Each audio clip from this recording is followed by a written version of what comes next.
وتون کە دادوەرەکان ناتوان دادپەروەری بۆ سروشت بەدی بێنن و دیارە لەسەر بەکارهێنانی ئەم وشانەوە و پۆستێک کە لە تۆڕی کۆمەڵایەتی فەیسبوک بڵاوم کردوێتەوە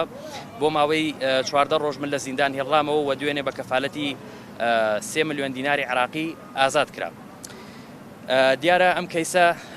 دەسەڵاتی دادوەری زیاتر ئەخاتە ژێر پرسیارەوە چونکە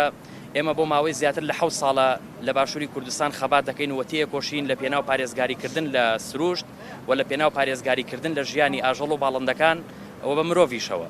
و لە ماوەی 7 ساڵە بەدەیان دۆسێمان خستووەتە بەردەم داواکاری گشتی و بووین بە هەواڵدەری نهێنی و بووین بە سکاڵاکەر بە هەر ڕێکارێک لەو ڕێکارانەی کە پێویستە و یاسا داوای لە ئێمە کردووە ئێمە هەوڵمان بۆ داوا سکاڵامانە خستووەتە بەردەستیانەوە کە لە کاتێک شایمەمان توانی نەیکەین بەڵام هیچ یەکێک لەو سکاڵایانە نە لە بەرژەوەندی گشتی کۆتایی پێهاتووە